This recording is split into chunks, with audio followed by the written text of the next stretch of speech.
ठीक है, एक हमारे पास ऐसे है क्लाइमेट चेंज के ऊपर, उसको पहले कर लेते हैं। नॉर्मली उसको मैं लास्ट में कराता हूं, पर सोच रहे हैं इस वक्त पहले कर लें। ठीक है, उस पे अब लास्ट टाइम क्वेश्चन आया नहीं और मुझे ऐसा लग रहा है, मेरी इंट्यूशन कहती है कि इस बार उसमें से कुछ ना कुछ टपकेगा। इसको लो, टाइटल ले लो। Title of the essay is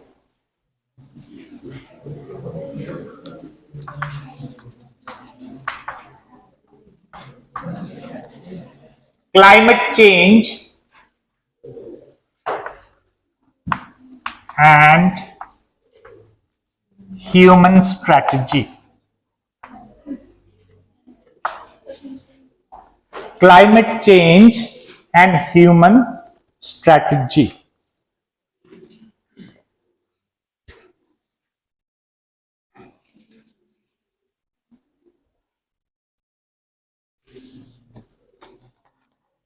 text इसका आपको मैं ग्रुप में भेजूंगा, क्योंकि नॉर्मली आपको रीडर में मिलेगा भी नहीं।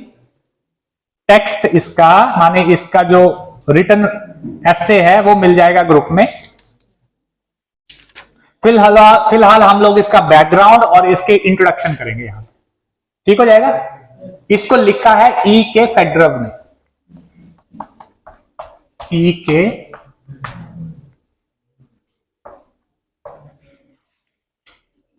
फेडरव ने।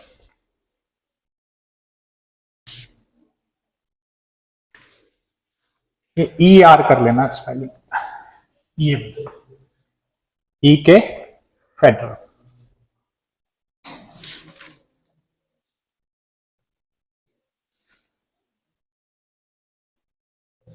रशियन साइंटिस्ट है और रशियन नेम्स जो है, रशियन नेम्स ये वैसे कॉन्स्टेंटिन के लिए है, लंबा नाम है तो इसको अवॉइड कर रहा हूं, सिंपली ई के फेडरल। यहां रशियन नेम्स में क्या रहता है कि ये जो लास्ट वाला वी है ये प्रोनाउंस होता है फ की तरह। लास्ट वाला वी है प्रोनाउंस होता है फ। रशियन साइंटिस्ट है ये बेसिकली। ई के federal is a Russian scientist और इन्होंने, और जियोफिजिस्ट है, पोलर एक्सप्लोरर है, एकेडमिशियन है, स्टेट एंड पब्लिक फिगर है, और इनको hero of the Soviet union का अवार्ड भी मिला हुआ है। 1910 में पैदा हुए थे ये, और स्कूल से ग्रेजुएट करने के बाद ही went to Leningrad university studies के लिए। वहां पे फिजिक्स डिपार्टमेंट में एंटर कर गए। जियोफिजिक्स इनका जो एरिया ऑफ स्पेशलिटी है वो ये है। और फिर ये डायरेक्टर रहे आर्कटिक इंस्टीट्यूट के कुछ महीनों के लिए, और फिर ट्रांसफर हो गए मॉस्को। फिर इनको बनाया गया चीफ हाइड्रोमेटीरियोलॉजिकल सर्विस का, और युद्ध के बाद तक इनका रैंक था लेफ्टिनेंट जनरल का। और ये एकमात्र हेड रहे हाइड्रोमेटीरियोलॉजिकल सर्विस के, और जिन्होंने मिलिट्री एक्टिविटीज में पार्टिसिपेट किया था। इनकी 2 किताबें आई 70s के दौर में, interaction of society and nature and environment crisis and social progress, और इसमें इन्होंने मैनकाइंड के फ्यूचर की बात की है। ये वाला जो एसे है ये बेसिकली एक हिस्टोरिकल पर्सपेक्टिव प्रोवाइड करता है, उन फैक्टर्स को ढूंढने की कोशिश करता है जो क्लाइमेट चेंज के लिए रिस्पॉन्सिबल रहे हैं। थोड़ा सा इसको शुरू करने से पहले I just want to know your thoughts on, do you really think there is something called climate change? Do you really believe that there is something called climate change? बड़ा शोर शराबा है ना इस मुद्दे पे। जलवायु परिवर्तन, जलवायु परिवर्तन है, जलवायु परिवर्तन की नहीं है? लगता है आपको? आपको कैसे पता चला? किताबें पढ़ के पता चला या आपने कुछ महसूस भी किया अपने आसपास का वातावरण देख के? कैसे? जैसे कोई एग्जाम्पल दो। हाँ जी, कोई भी। हम में से मैक्सिमम किसान हैं, घरों में खेती बाड़ी करते ही हैं सारे, है ना? अरे कणक बीजनी है या कुछ और कर रही है खेती बाड़ी। आपने नोटिस किया है कि जो फसलों का चक्र, जैसे हम फसलें बोते हैं, उसकी टाइमिंग क्या वही रही है जो हम पहले से करते आ रहे थे? या बुजुर्ग लोग कुछ कंप्लेन करते हैं, आपने सुनी है? सोचना आपके घरों में कुछ कंप्लेन चलती है उनकी कि पहले हम क्या कर दिया करते थे, इस महीने में इस तारीख तक हमारी कणक बीज देते थे, और अब पहले इस महीने में ज्यादा बारिश हो रही थी, और अब do you here these words? ये कंप्लेन्स आती है उनकी तरफ से। फिर कोविड के दौरान हमने ये देखा कि जब सारी फैक्ट्रीज बंद हुई कुछ दिनों के लिए, फोर्सफुली बंद करनी पड़ी, तो कई सारे नदियां नाले साफ हो गए, उनमें मछलियां भी दिख रही हैं। फिर बाद में जहां पे कहीं चेहरा भी नहीं दिख रहा पानी में, वो नदियां नाले साफ हो गए। खुद मेजर नदियां जिनमें वो नाले डिस्चार्ज करते थे खुद को, वो भी आगे साफ हो गए। तो क्लाइमेट चेंज कितना सच है और कौन से फैक्टर्स रिस्पॉन्सिबल रहे हैं इसके लिए, वो बेसिकली, और कैसे हम उससे जूझ सकते हैं, कैसे हम उससे टैकल कर सकते हैं। देखो, दो हिस्से हैं इस एस्से के। इस एस्से में 3 क्वेश्चन मेनली बनेंगे, 2 हिस्सों में बांटा गया है इसको। पहले हिस्से में व्हाट इज, और दूसरे हिस्से में ह्यूमन स्ट्रेटजी। स्ट्रेटजी होती है तरीका, उपाय, उपचार। किसका स्ट्रेटजी करना है? इसके अगेंस्ट, मतलब हमारा क्या उपचार करेंगे हम लोग टैकल कैसे करेंगे इसको। ठीक हो जाएगी बात? स्टार्ट कर दें, लिख ले, थोड़ा सा लिखेंगे ना हम, समरी तो बना रहे हैं, लिख लो।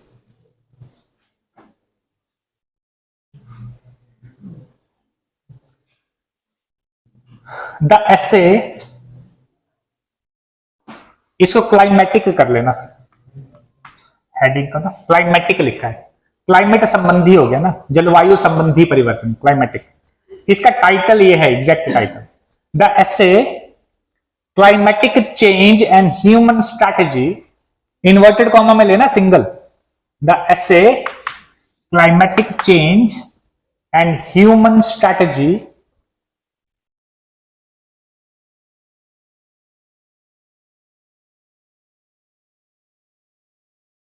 has been written by E.K. Federer. Has been written by E.K. Federer.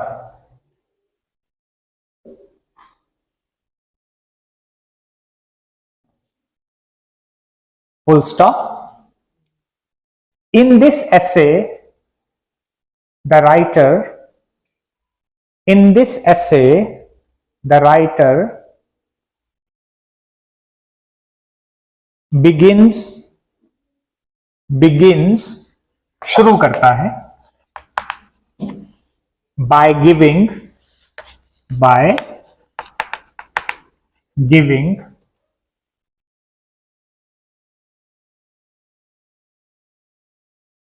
an historical perspective,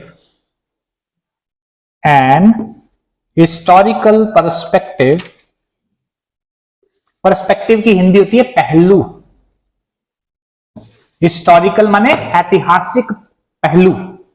start करता है इतिहास के साथ कि क्लाइमेट चेंज की क्या क्या फैक्टर्स, पुरानी बातें करता है पहले। By giving an historical perspective on the change of climate,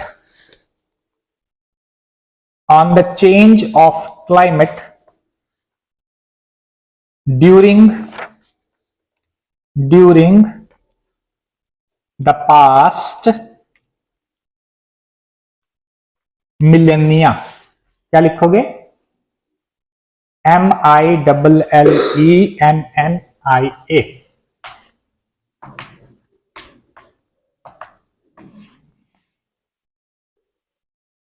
Melania. जब हम धरती की उम्र की बात करते हैं ना, तो सालों में नहीं गिन सकते। जैसे हम यहां से चांद तक का डिस्टेंस किलोमीटर में नहीं लेते, है ना, लाइट ईयर्स उसके लिए हम यूज करते हैं क्योंकि वो बहुत ज्यादा दूरी पे।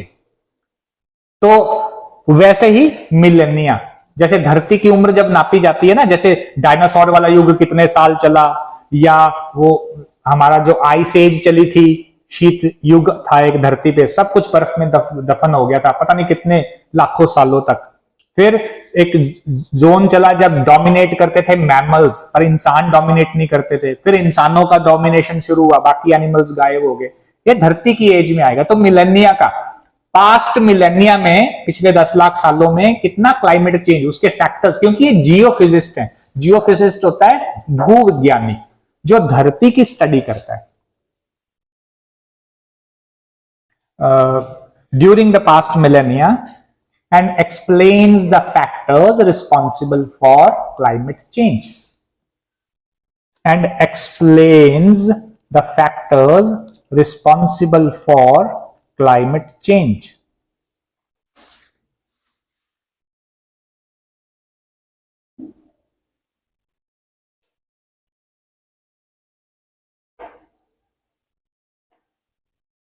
Full stop. He categorizes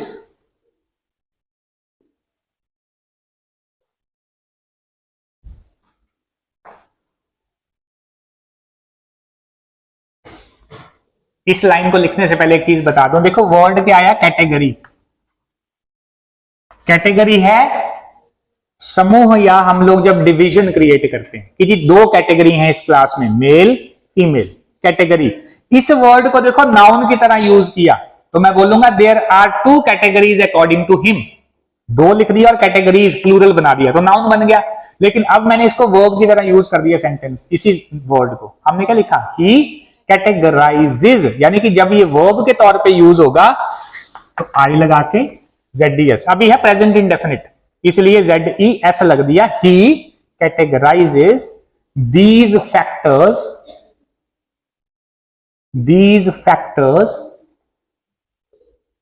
into external and internal factors, external and internal factors। ये जो कुछ लिख रहे हैं बेटा सवालों के जवाब हैं, क्योंकि नॉर्मली आता है differentiate between external and internal factors according to E.K. Federer. वहां ही आएगा कि उसने जो क्लाइमेट के चेंज होने के कारक, फैक्टर क्या होते हैं हिंदी में, कारक। कारक मतलब कारण क्या है, सिंपल कॉजेज। तो उसने कितने तरह के कॉजेज बना दिए, इंटरनल आंतरिक कारण, एक्सटर्नल बाहरी कारण, दो तरह के कैटेगरी बनाई है, अभी कारण बताएगा। हो जाएगी बात, full stop. He also explains, अभी हम ऐसे की समरी एक ब्रीफ बना रहे हैं कि है क्या क्या इसमें। ही ऑल्सो एक्सप्लेन्स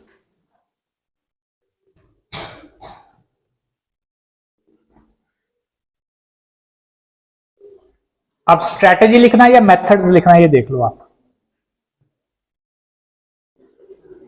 क्या लिखोगे, methods.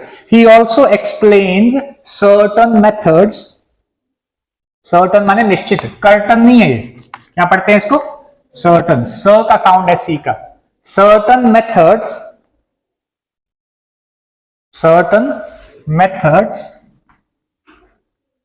To be adopted, to be adopted मतलब जिनको निर्धारित किया जाना है या जिनको अडॉप्ट करना है, माने कि उनको हमने लागू करना है। टू बी एडॉप्टेड एट, देखो कहां कहां करना है, at local level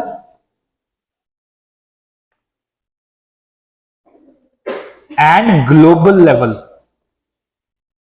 at both कर देना, एड इसमें, at both local level and global level.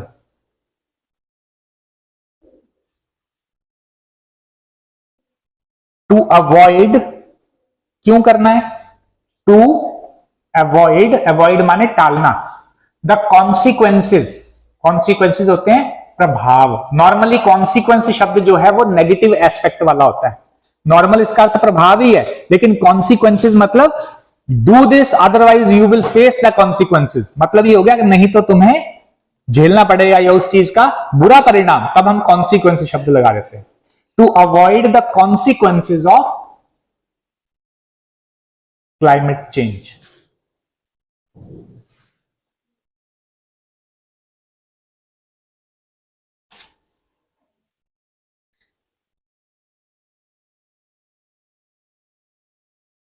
पढ़ के देखो, ये है 2 लाइनों में इस पूरे एस्से की समरी। दोबारा पढ़ो इसको, क्या लिखा।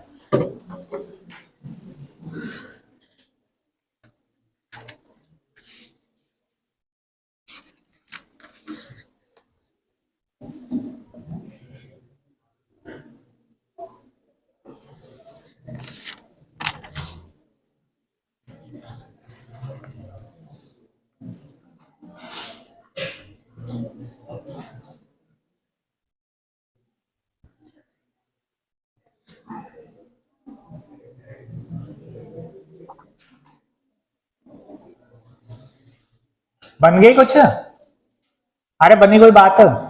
हमने लिख दिया कि पहले वो शुरुआत करते हैं तो पास्ट मिलेनियम में क्लाइमेट चेंज के फैक्टर्स को डिस्क्राइब करते हैं, फैक्टर्स को दो समूहों में विभाजित करते हैं, एक्सटर्नल फैक्टर्स, इंटरनल फैक्टर्स। इसके अलावा वो ये उन मेथड्स का भी, कुछ निश्चित मेथड के बारे में भी बता रहे हैं जो हमें अडॉप्ट करने हैं ताकि क्लाइमेट चेंज के दुष्प्रभावों से बचा जा सके, उनको अवॉइड कर सके। लगा दीजिए समरी ऑफ टेस्ट से। समरी पे चल पड़ी।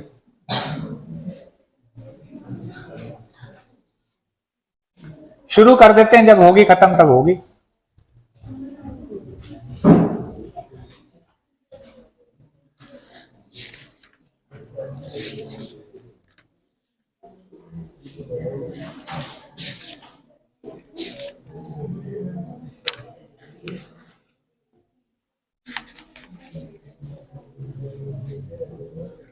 हाँ जी, लिख दीजिए।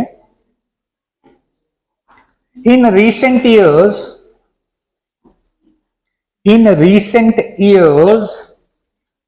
हाल ही के सालों में, in recent years, YEARS, scientists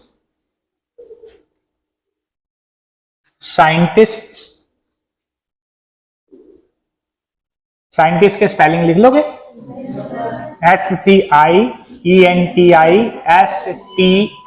scientists plural, and common people as well,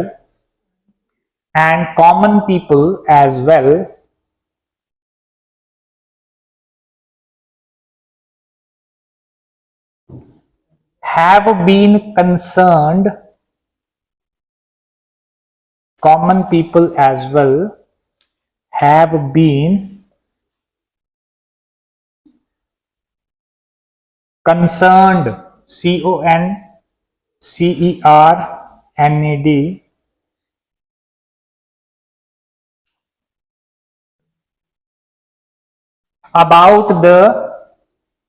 about the changes in environment, about the changes in environment,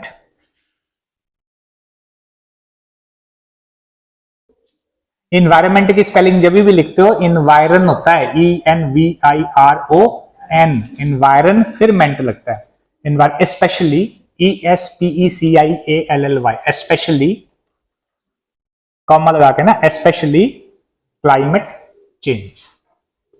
climate और चेंज के बीच में चाहे आप हाइफन लगा लीजिए, स्पेशली क्लाइमेट चेंज या चेंज ऑफ क्लाइमेट, दोनों में। हमने क्लाइमेट चेंज चला दिया, अभी ये वर्ड चल ही पड़ा है, full stop.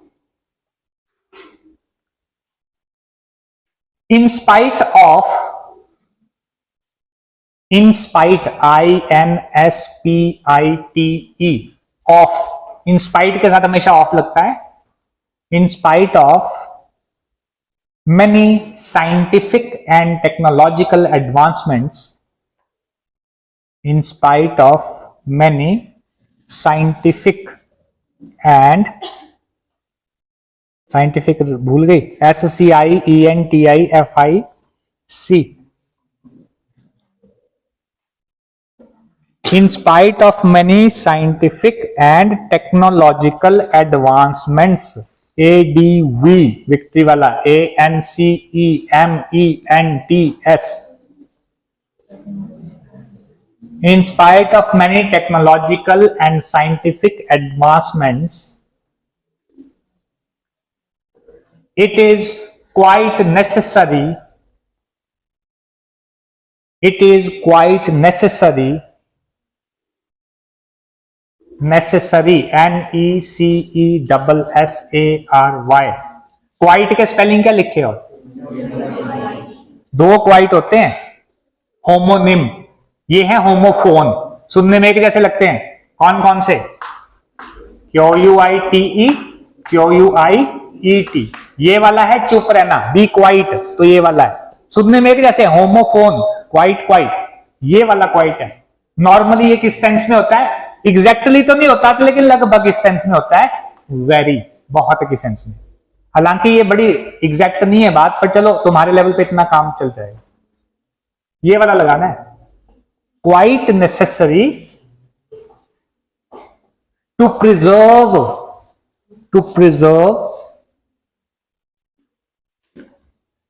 the environment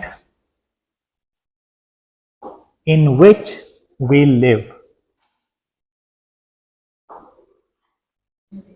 We live, L-I-V-E.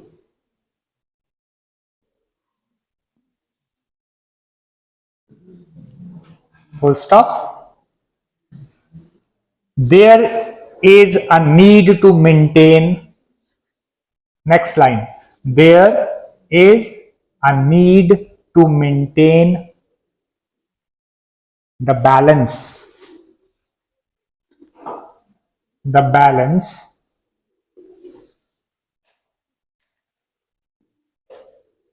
between, किसके बीच में बैलेंस रखना है?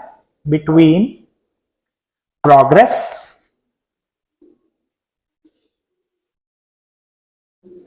एंड नेचर, प्रकृति विकास, दोनों के बीच में रखना है बैलेंस। ठीक हो जाएगा जी। अच्छा, इन्होंने 3 एक्टिविटीज पे फोकस किया क्योंकि इन्होंने पिछला सारा इंसानी इतिहास ले लिया और हमारे इंसानी इतिहास में सबसे डोमिनेटिंग मोमेंट क्या रही है, क्षण क्या रहे हैं। आपको क्या लगता है कि हम लोग यहां खड़े हैं तो इसकी शुरुआत, वो टर्निंग पॉइंट क्या रहा होगा कि हम लोग यहां हैं? आपने 6ठी कक्षा में पढ़ा था और ये है शायद 5th में। सबसे बड़ा आविष्कार आज तक का,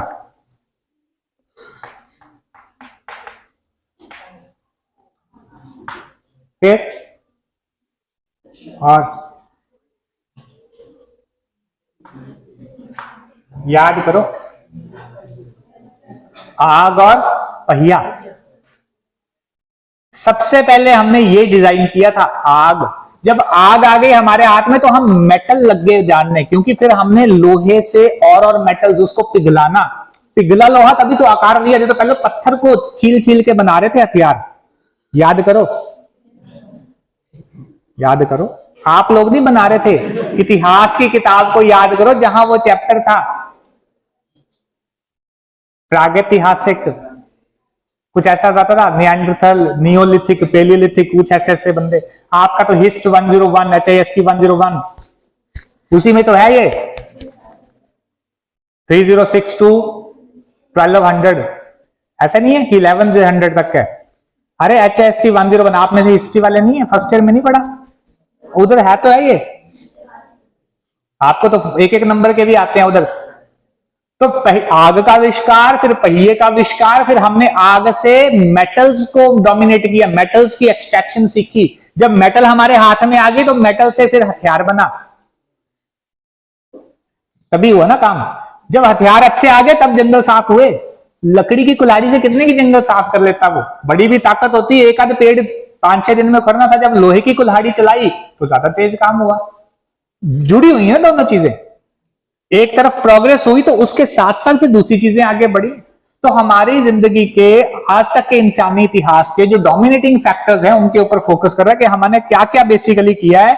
तो पहले जो एक्टिविटी, ऐसे समझ लें फिर लिखेंगे, एक एक्टिविटी जो हमारी डोमिनेट की है, जिसने हमारे कल्चर को, सिविलाइजेशन को, चाहे कहीं की भी हो, हमारी तरक्की को, वो है construction, extraction of mineral resources. Construction work, बनाना कोई चीज और मिनरल रिसोर्सेज को निकालना, जैसे तांबा अलग करना उससे, या हम लोग सोना निकालते हैं या डायमंड खोजे हमने तो। और जो काम की धातुएं हैं जैसे एल्यूमिनियम, जैसे आयरन, जैसे निकल, इनको लेके आए।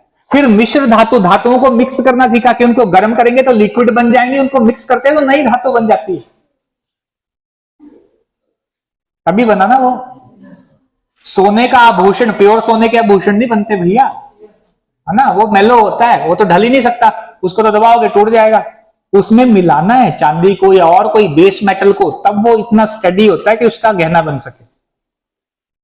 तो ये चीजें हमने सीखी, यही शुरुआत थी हमारी। सेकेंडली हमने सीखा यूटिलाइजेशन ऑफ एनर्जी, ऊर्जा का इस्तेमाल कैसे करना है। तो ऊर्जा का इस्तेमाल कहां, पहिए से कर पाए। अरे जब डैम वाले से घुमाया होगा, पहली बात पहिया होता तो घूमता। पानी से अगर एनर्जी भी बनाई होगी तो ये माने कि हमारी जो शुरुआत हुई है इन चीजों की बेसिकली यहां से। और कौन सी एक्टिविटीज है जिनमें इंसान ने सबसे ज्यादा, जिसका रोल है हमारी सिविलाइजेशन को डिफाइन करने में, एनर्जी की यूटिलाइजेशन और कंस्ट्रक्शन, और तीसरा हो गया एक्सट्रैक्शन ऑफ मिनरल्स। तो इन तीन को आधार बना के अपना एसे लेके चलेगा, ठीक हो जाएगा। शुरुआत हमने कर दी है एसे का टेक्स्ट, क्योंकि ये टेक्स्ट ही मतलब दूसरा ये फोटोग्राफ ही है इसके खींचे हुए, मैंने भी कहीं से मंगवाए थे, ऐसे तो मिल नहीं रहा था, 2-3 साल पहले वही चल रहे हैं, तो आपको मिल जाएंगे। नेक्स्ट क्लास जब भी होगी, रिसेंटली तो नहीं होगी, अभी कुछ दिन तो आप ऑफ ही रहोगे इंग्लिश से, तो जब भी होगी नेक्स्ट क्लास ग्रुप में मैसेज आएगा, आपने आ जाना, फिर इसको कंटिन्यू करेंगे। और in between mid term test की तैयारी, अगर आप इंग्लिश की क्लास से 2-4 दिन फ्री भी हैं तो इसलिए नहीं है कि इधर घूमने फिरना और गप्पे लगानी है, इसलिए है कि आप मिड टर्म की तैयारी कर लें। मैंने आपको फिर बता दिया 15 नंबर का आना है, सिलेबस आपके पास है, इस तरह से तैयारी करो कि 15 में 15 ले पाओ ईमानदारी से, और कोई तिकड़म मिटाने की कोशिश नहीं करनी।